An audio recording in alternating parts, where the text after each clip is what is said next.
How's it going, everybody? The Stellar Joker's back, and it's been a while already. I've been very busy with life stuff, and I've been very busy with Legend Comp Round 6. That took the wind out of me. I did place pretty well in Legend Comp Round 6. I could have ended in 41st place, but I decided to shoot for 2300 because I really wanted to make it the Worlds. Unfortunately, I got stream sniped, but that is neither here or there. I will talk about that in a later video. First, I'm going to start getting back onto a normal upload schedule. So, with this video, this is going to be the continuation of the build debunking and improvement video. Now, we hit 200 likes very quickly, so let's shoot for 250 likes. If this video gets 250 likes, I will continue this series and make a third video. Now, one of the biggest things, as a disclaimer, this video is going to be of my own opinions, and everything regarding that is going to be opinion based. Just because I say if your build has something wrong with it, or I think something's wrong with your build and I don't find it to be good for X, Y, or Z reason, does not mean you should take that to heart. Do not take that as the gospel as well. Please understand that it is just my opinions. I'm just trying to provide you the best substance for the builds and trying to improve them. I will try to keep your builds intact as much as possible and try to only adjust as much as absolutely necessary. I do not want to recommend everybody, hey, just use Hyper Ring Engine, hey, use Ring Game Boost only. I don't want to do that because that's not fun, that's not enjoyable, and in general, that takes away from what you made as a player and something that you did creatively, so keep that in mind. But without further ado, 27 of you actually provided me with builds, and I can't really select out of 27 of you, so I'm going to be selecting 7 builds at complete random through Wheel of Names. Now, here we go, getting started into this very shortly here, and honestly, I'm very excited to see who is going to be the first of many different builds. Who is going to be the first selected? Well, without further ado, I think we should just get right into it because honestly, I am very, very excited to see who is going to get their build selected first and foremost. Now, waiting for the wheel to spin, I'm very excited, and it looks like out of everybody, the first person is going to be SuperKulty 64. Let's get right into SuperKulty 64's build, and let's see right away what SuperKulty has cooking up for me. So, going right into SuperKulty's build, and I just want to say this real quick before continuing. I'm going to try to go through these builds a little bit quicker since there's more builds to talk about, and I know I'm going to waste a lot of time talking too much, so regardless, let's get right into this. So, SuperKulty's build is going to persist of Quick Charge Level 2, Slipstream Bounty, Ring Engine, Substitute Item, and Crash Pads. So, this build is kind of interesting, to say the least. This build has some weird things about it, to say the least. So, it is a defensive build that does hinge on the use of Ring Engine 1, but the issue is that there's no 130 limit. So, Crash Pads versus 130 limit is very interesting, and it's a very specific debate. Now, one of the biggest things about Crash Pads versus 130 limit is that if you get hit with Crash Pads, you lose less rings, but with 130 limit, you have 130 rings, and when you get hit, if you go from 130 down to 80, you still actually have a net positive of rings on Crash Pads because you're still only 20 away from 100,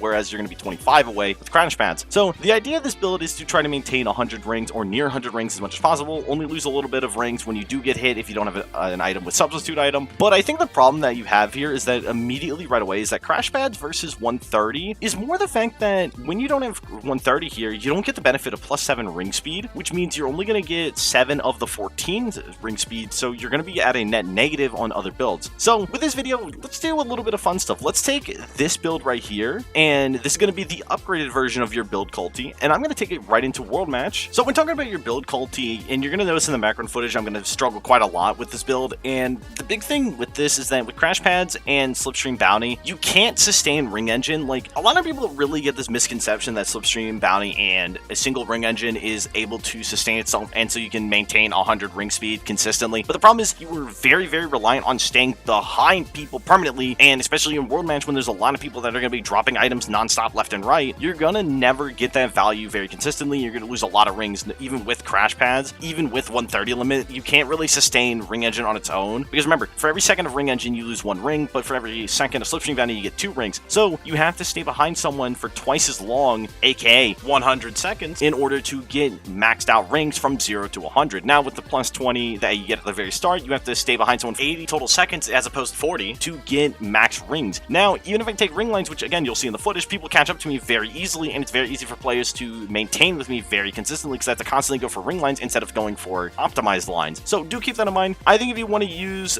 Crash Pads and substitute item, your best bet might just be going double quick charge, running an E gear, and having Slipstream Bounty. This build is very rough, to say the least. There's no good speed generation. You just have drift gen, ring gen, and defensive play. But if you don't want this and you want something a little bit different, I think Slipstream Bounty with Ring Game Boost boost is a better option, and running this with a power car or even a handling car. I think the biggest issue is more the fact that substitute item does take away from the best ring generation in the game, and so with Slipstream Bounty you cannot maintain ring engine on its own. It's very difficult to maintain ring engine on its own, and you have to take a lot of bad lines in order to maximize getting enough rings to where you can just sit behind people permanently Slipstream Bounty. And again, that puts you at massive risk. Even if you aren't taking the most safe, optimal Slipstream lines off of people, you're still putting yourself at major risk of frame 1 backed items and things of that nature. So keep that in mind. I think overall your best options are go ring game boost, or you go quick charge 2, 3, and Slipstream Bounty with crash pads and substitute item, or you run this version. There's just really no way you can utilize ring engine in this build unless you get more ring generation and use 130 limit. More ring generation, 130 limit are just so essential for ring engine based builds, but I think that is one of the biggest issues with the build, and I think it's something you have to keep in mind. But overall, I think the build is decently fun, but it's definitely not a build you want to run on bagging tracks, especially if players have worse lines than you. You're going to struggle to maintain items very consistently because people are going to be constantly gunning you down with items. Substitute item will take your best items away from you, especially on tracks like Sand Road. If you got triple wisp in your front slot, you'll lose those triple wisp rather than just being able to take a red glove or a green glove and hold your triple wisp throughout the whole track and take like 3 shortcuts. So do keep that in mind, Kulty. Otherwise, I think this build is pretty fun. I think you should try one of the other versions of the build, such as this version with crash pads if you want to try it, or running the ring game boost variant with Slipstream Bounty. Both of these I think are going to do you much better in the long run. Next, let's select build number 2. I was very happy with SuperKulty's build. It was very fun to talk about. But let's move on to build number 2. Who's it going to be this time? Who do I think is it going to be? I have no clue, honestly. I'm very excited to see. And it looks like for build number 2, it is going to be SkylarAlexander. Let's move right into SkylarAlexander's build, and let's see what SkylarAlexander has provided me for this video. Going into SkylarAlexander's build, so SkylarAlexander has a very interesting build they would like me to utilize, and that is Hyper Ring Engine, Trick Bounty, and Boost Character Kit. So there's a few things wrong with this build that immediately stick out, as per usual. A lot of you do not have consistent ring generation for one. Now, Boost Character Kit and your Trick Bounty is a very strong combo when you're on trick-based tracks, but the problem is that Hyper Ring Engine really wants more than just consistency on 1 or 2 select tracks. It wants to have consistency in general. That's why you see Perfect Charge Bounty paired with it a lot, and 130 limit. 130 limit not being here means you don't get the 7 ring speed from this build, which is very detrimental, and it's something that is very, very bad. So let's go into time trial and take this build into Aquaforest, which is one of the best trick-based tracks in the game, and showcase this off with this build. Keep in mind, I haven't played Aquaforest in nearly 4 months, and this is the build I used, which is Ring Game Boost, Quick Charge 2, and Boost Character Kit. So let's see how your build does against this very old time that I set. Now I'm going to run through this pretty quickly because honestly, I don't want to sit here for 15 minutes watching time trial footage, and neither do you. But let's talk about this build. So this build is extremely good on trick-based tracks, and the main trick-based tracks you're going to see are probably like Radical Highway, maybe Chronos, you have Aquaforest especially. These are the best trick-based tracks, and you'll notice that I'm not going to take any shortcuts at all with the Aquaforest version because honestly, this build is very solid at getting 100 rings pretty quickly and making sure you can maintain it. Now, obviously, I made some mistakes here and there, but the fact that I was able to nearly beat my lap 1 time for a time that I set 4 months ago without taking shortcuts shows that the build does have at least some integrity to it and does show that it has some value to it. Now, even with that, you do got to keep in mind that if I don't take shortcuts and I'm not doing the best of perfect things, you still notice that that lack of +7 speed does actually kick into effect here on lap 2, where in lap 2, I lose literally 3/4 of a second, which is actually unbelievable. Again, does this show that the build does have integrity? Yes, it does. But does that also mean that this build is very inconsistent because it lacks speed? Yes, it does. That means you're going to be relying on Slipstream very heavily. So do keep that in mind with this build. If you don't get the tracks that you need, you are going to struggle. Now let's move on to Mystic Jungle, and I think Mystic Jungle is a great track to talk about here. Now moving on to Mystic Jungle, again, this is the time that I set a little bit ago, so keep that in mind. I'm not going to take any shortcuts besides the starting cut on lap 2, and that's going to be it. So here's the big thing. I'm going to try to keep everything as fair as possible with this test, and just to showcase, I don't get rings for a very long time. I would have to take the left path, which is significantly slower, and everyone takes the right path for a reason. So do keep that in mind. So with this, I'm trying to min-max the amount of rings I'm collecting. I'm trying to min-max the amount of times I can get tricks off without losing time on my bad lines, things of that nature. But even though you'll notice that I am kind of struggling here, like, yeah, I'm missing some rings here and there, but the thing is that there's not enough trick points to really maintain getting a lot of rings to max out my stats very quickly. Not only that, there isn't a lot of good spots to get tricks safely without sacrificing a lot of time, and that is something that you'll see already on lap 1. I've almost lost a full second due to this. So keep that in mind. This build is very map specific on if it's a trick-based track, or if it's a grounded track, or if it's a flight track, things of that nature. You need to have multiple trick points, and if your trick points are very few and far between, or they are very inconsistent, or they're super risky to go for, you will lose a ton of time, and you will not be able to maintain 100 rings or even get to 100 rings without sacrificing a lot of time on bad lines. Even on this Mystic Jungle showcase, I did take some pretty optimal lines, and I still was losing tons and tons of time. Keep that in mind. again, this build is very fun, but it's inconsistent. The only thing I can recommend to you is you either bite the bullet and accept the fact that you are going to be slower on average than everyone else, or you try to rework this build to incorporate more ring generation that's more consistent, or even just in general utilize the main consistent meta build that is Perfect Charge Bounty, Hyper Ring Engine, Quick Charge 2, and 130 limit. I know I said I wasn't going to recommend this, but with a Hyper Ring Engine based build, you do have to keep in mind that your ring generation needs to be consistent all the time, and because you don't have 130 limit to keep that +7 ring speed, you're losing a ton of time, as I showed in the time trial. And on top of that, you don't have the ring generation on every track. This ring generation is very specific based on the track, so do keep that in mind, and you will lose tons of time if you go for ring lines. So hard to say what to improve on this build, but for the most part, I think you need to kind of just rework how this build functions and where it's getting its ring generation from. Otherwise, you will struggle immensely on a lot of these tracks. So I'm very sorry that I can't help you further, but hopefully this gives you at least some insight on your build, SkylarAlexander. Anyways, let's move on to selecting the next build. Moving on to build number 3.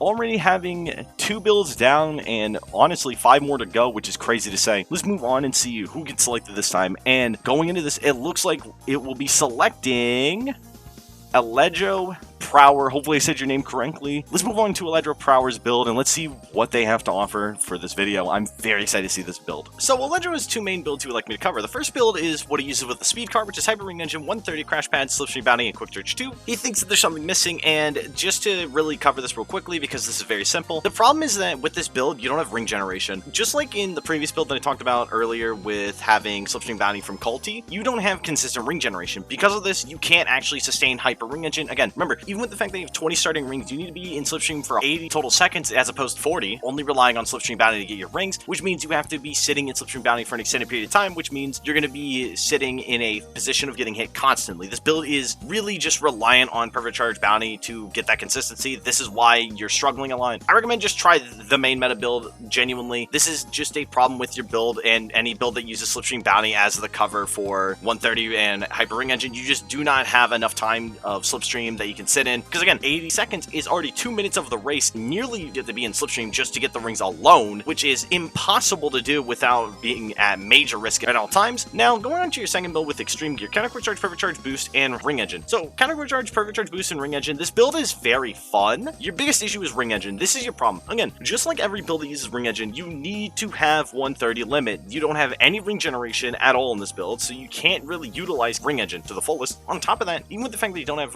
any ring generation, Ring Engine can't sustain you. Like, my question is, how do you sustain this? You don't, is the problem. I think you need to drop Ring Engine entirely for this build and go with like Quick Charge 3. Counter Quick Charge with Quick Charge 3 is actually really solid because most of the time you're going to get to a level 2 very easily with Counter Quick Charge, but Perfect Charge Boost is your biggest issue. You have no ring generation, so you're very reliant on getting a lot of ring lines, so do keep that in mind. If you want to use Counter Quick Charge with Perfect Charge Boost, I just suggest go Slipstream Bounty, because at least this way you can go for some ring lines early, get some Slipstream Bounty off through that, but you're going to be relying on going for ring lines a lot, so you're going to be wanting to bag more than you're wanting to front run. This is the problem with this build, is that you have to bag. Now, if you don't want to bag and you want to play for a more front run style, this is probably your best bet. Is this counteracts the lack of ring generation. But again, both your builds have issues that really need to be addressed, and for the most part, those are what the 2 things I would address. I mean, heck, let's go into a time trial real quick, just like I did with the last time, and we're gonna just do 1 lap with just this build. And as you can tell, I haven't ran Donpa in quite a long time, so this is gonna be another 4-month-old time, if not longer. So going to Donpa without any gadgets that are gonna be very beneficial for generating rings, things of that nature, with Perfect Charge, Boost, Counter Quick Charge, and Ring Engine, you're gonna notice right away that I'm trying to collect as many rings as I can. I'm trying to min-max my level 3s with Counter Quick Charge, and I'm able to do so, but the problem is that if I don't take the optimal lines, I gotta go out wide to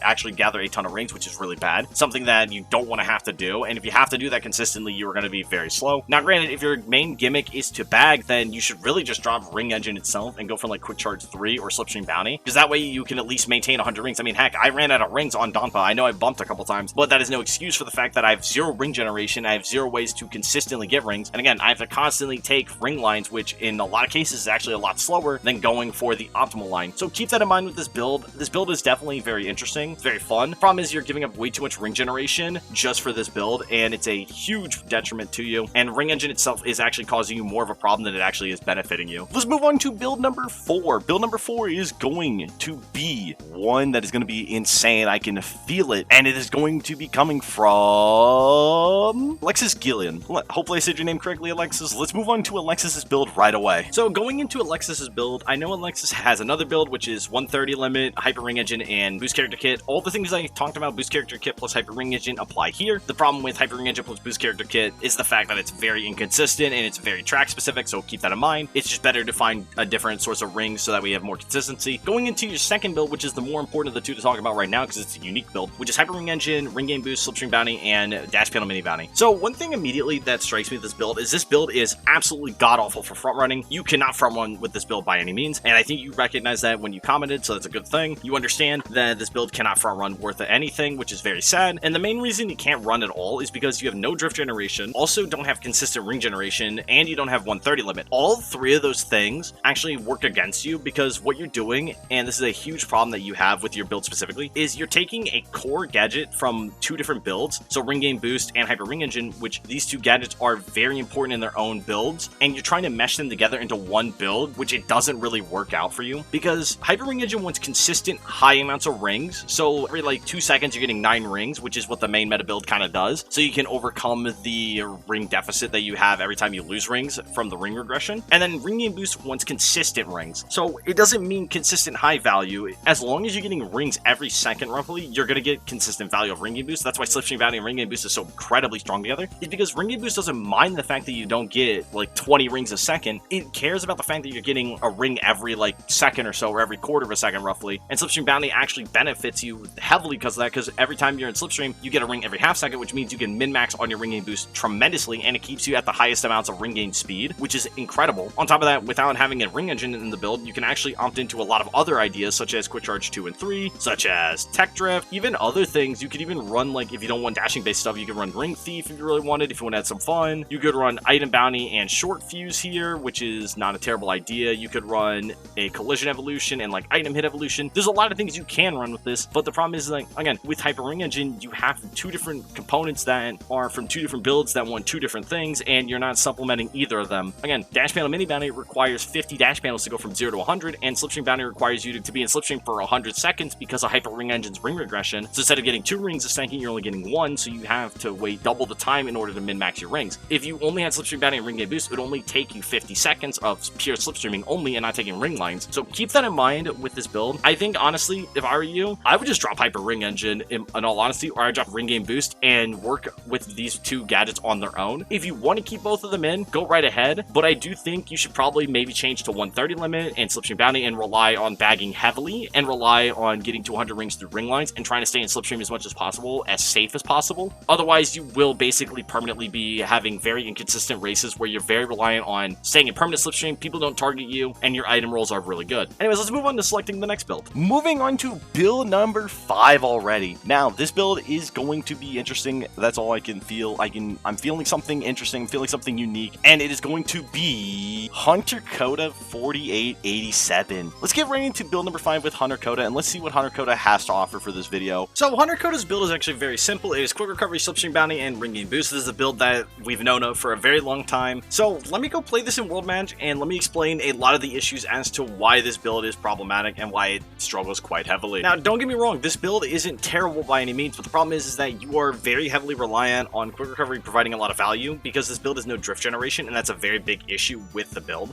With the lack of drift generation and the fact that you're very reliant on the fact that you're going to get hit constantly, you don't have any consistency with front running, so you're basically permanently bagging and trying to soft bag as much as possible while using Slipstream to actually bring you to the front, so that's something you have to do. If the track isn't good for you for bagging, then it's going to be very tough in and of itself. So let's just go into this track, and I'll catch you guys as soon as it starts. So let's talk about Quick Recovery. Once again, Quick Recovery is a build, especially with this kind of setup with Ring Game Boost and Slipstream Bounty, you are heavily reliant on specifically staying in Slipstream as much as possible and heavily reliant on bagging. So you get a lot of value from getting hit, but the problem is after you get hit so many times, especially if you get hit on the final lap, you lose a lot of time and a lot of rings. And if you go from having 14 ring speed to like 1 ring speed because you got hit like 2 or 3 times on the final lap, it is a big problem. One of the benefits of Quick Recovery plus Ring Game Boost and Slipstream Bounty is the fact that with this build, you were able to basically get away with getting hit and then immediately restarting a drift, especially if you're right behind someone. And if you get hit and you're directly behind someone when you're slipstreaming, you do get right back up the speed almost instantaneously, so it's like you never got hit, which is a good benefit for it. But again, you will have very low handling with a power car, even with a handling character character, having 35 handling is very bad. This is coming from someone that's privileged with using the Hyper Ring Engine meta build right now, but that's besides the point. The big thing is that because you have such low handling, you are very reliant on being very precise, starting your drifts at the correct times, things of that nature, and on top of that, you have to back constantly. If people are constantly hitting you on the final lap, you will get screwed. This build is very reliant on the fact that you have to bag a lot, and it's very reliant on the fact that you have to not get hit too many times on the final lap, otherwise you will fail and you will fumble. There really isn't a good way to fix this build, genuinely. I mean, if you were someone that hates getting hit and you just don't like drifting, this is the build for you. To fix this build, unironically, you would have to drop quick recovery, which I don't think you want to do. There really isn't a lot you can do. You could try out a different type of build, which is actually utilizing substitute item with ring game boost and trying quick charge too. This is a build I recommended before, but this is kind of like quick recovery light, if you want to think of it in any way. You lose an item when you get hit, but you don't lose rings at all, and you get to keep your drift charge that you were working on. So it actually benefits you heavily for that reason. Now, if you want to have more stats and you don't want to run the ring engines, you can always try collision evolution, item hit evolution. Don't run ring evolution. You need 600 rings, and you should really use that with like a very specifically tailored build. But I recommend use collision, use item hit, and these will help you heavily if you're trying to get a ton of stats. Now, again, if you don't want to use both of these, then I think substitute item's fine. And if you only want to use one evolution, probably run like collision or item hit, depending on what your lobbies are, and then try something like ring game boost with like dash panel bounty, potentially something like this, and you should have a lot more success and a lot more consistency. Plus, it allows you to actually do a little bit more of running if you want to, if you find this instances of wanting to be able to run, and it helps a little bit more with bagging because now you don't have to always be reliant on slipstream. You're actually reliant on more than just permanently slipstreaming only. Now let's move on to the next build. Going into build number 6 already, which is insane to say the least. Build number 6 is going to be from the DragonWhisper 29. I thought it was honestly going to be Jay Weezy. Let's move on to DragonWhisper's build and let's see what DragonWhisper has to offer. So moving on right away to DragonWhisper's build,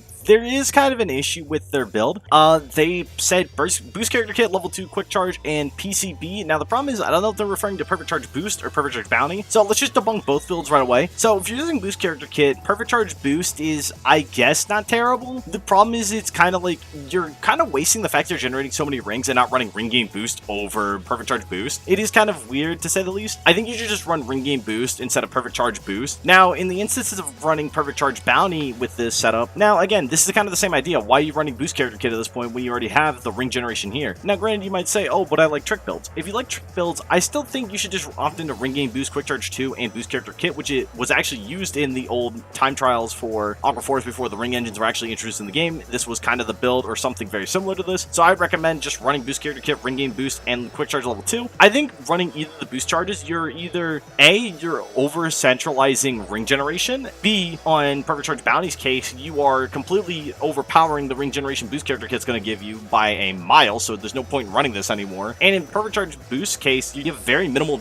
ring generation that's very map specific. So you have too many things that are either map specific, unnecessary, or gets outshined when you're using either perfect charge bounty or perfect charge boost. Whereas you could just run ring game boost and that kind of circumvents the perfect charge boost problem. And then in the instances of running perfect charge bounty, you could just run perfect charge boost and quick charge 3, or you could even run maybe like something else if you really wanted. But again, in both instances, you basically either substitute out perfect charge boost for ring game boost, or you substitute out boost character kit for ring game boost and quick charge level 3 when you have perfect charge bounty on the plate. These other builds are actually a little more consistent. They used to be the old TT meta builds, which it allowed you to have very high consistency on basically every single track, and you didn't get locked into this idea that you had to be going for tricks constantly, which remember, when you go for tricks, you're actually a lot slower compared to actually just going for no tricks at all and just actually going for permanently getting as many drifts off as possible and min-maxing your drifting lines. So do keep that in mind, DragonWhisper. I think the build, if you run perfect charge boost or bounty with boost character kit, is fun, but it does lack consistency and it lacks cohesion because either one way or the other, you are basically either overshadowing boost character kit or you are not using boost character kit's best in-slot option, which is ring game boost. So do keep that in mind. I mean, heck, if you've been paying attention to the TT footage in the background, I was using boost character kit with perfect charge boost and boost character kit with ring game boost. I actually squeaked out more time using ring game boost. Now, obviously, this wasn't a perfect test. I couldn't do a perfect everything with Sand Road, but at the same time, it should at least show you that I was able to save more time and I was able to get some more consistency with it. Plus, when moving on to the old TT build, which is ring game boost, perfect charge bounty, quick charge 2 and 3, you'll notice that I saved even more time, actually significantly more time, utilizing this build. Now, granted, this does remove all the trick-based stuff, and as you notice, because I removed all the trick-based stuff and actually made a core build that was working off each other very well, I saved easily over a second and a half to a second and a third just from the two builds that I actually tried previously, which is perfect charge boost with boost character kit and ring game boost with boost character kit. Again, this is just something wrong with trick-based builds that themselves, they are very inconsistent on a lot of tracks, whereas just going for normal drifting-based builds that have high ring generation is just more favorable in general. Now let's move on to the next build, and it will be the last build of this video. Finally, going into the last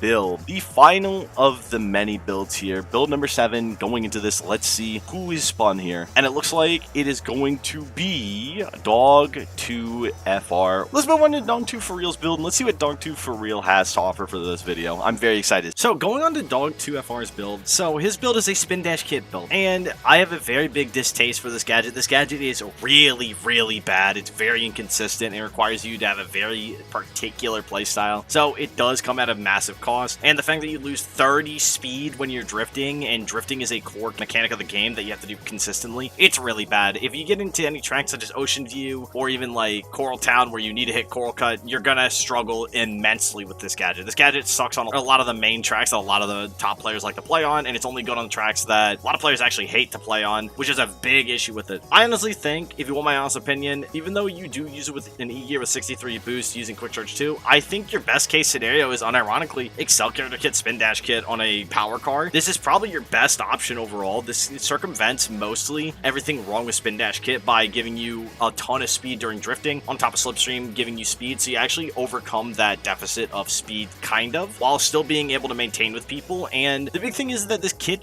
it doesn't do enough on its own. It requires you to stay in drifts for too long. And if you ever get hit, you lose your drift, so you're in trouble. I mean, your only other option with Spin Dash Kit, unironically, is like Substitute Item plus Slipstream Bounty, because Substitute Item actually allows you to keep your drift after being hit, and that's a very important thing with Spin Dash Kit, is actually completely circumventing the fact that you get hit at all. Crash Pads, Quick Charge 2, and Slipstream Bounty do not actually do that, whereas Substitute Item actually does. And Excel Character Kit plus Slipstream Bounty allows you to stay in a good position, kind of, and allows you to maintain with people while having to drift constantly on some tracks. So it depends. If you're on a track where Spin Dash Kit's already strong, you could probably get away with using Substitute Item, whereas if you're on a track that Spin Dash Kit require you to drift a ton, you probably want to go straight into using Excel Character Kit. It really depends on where you're going. I would say tracks with high amounts of bends and lots of turns, Excel Character Kit. Otherwise, go Substitute Item, Slipstream Bounty. I think this is going to do you much better because, again, getting hit even once or twice with this build is horrendous, and especially if you can't stay with the pack, this build basically does nothing because you have to constantly drift to get it back up, and 17 seconds of a level 3 doesn't really do justice at all unless you can stay with the pack and actually maintain with them, because the moment you fall out, you're fully reliant on getting drills, and if you don't get drills, you're done. You're basically screwed, and it's not worth using this gadget. You should try to use something else at that point, which I know you don't want to do because you wanted me to talk about Spin Dash Kit, which I don't blame you. Spin Dash Kit is definitely unique, it's very fun, but it does have a lot of negatives that you have to overcome. So again, it's hard to say for sure what to do to fix this outside of Substitute Item, Slipstream Bounty on good tracks, and bad tracks you want to run Excel Character Kit and just try to stay with someone to Slipstream off of them as much as humanly possible. That's all I got for you on that front, dog. It's very sad, but that's just the problem with running Spin Dash Kit in of itself, and you have to accept the consequences of using a very fun gadget that does have a lot of negatives attached to it. Anyways, that's all I got for you guys today. Hopefully these 7 builds and this new kind of style of making this video actually was beneficial. If you guys really enjoyed it. Again, if this video gets 250 likes, I will make a third follow-up video, and in the next one I will do another 7 builds, randomly select by Wheel of Names. So don't be afraid to comment your builds. If you have any unique builds or you would like me to try a different build that you suggest and you don't want to use one of your past builds, let me know in the comment section down below. What do you think was the most interesting build of the ones that were recommended to me? Do you think any of the builds from any of the 7 players that I selected were interesting? Would you like to try them? Or were the 7 builds kind of like, not really anything too interesting, but I did like what you had to say about them because they were interesting. Anyways, that's all I got for you guys. Take care, have yourselves a great one, and I'll catch you guys in the next video.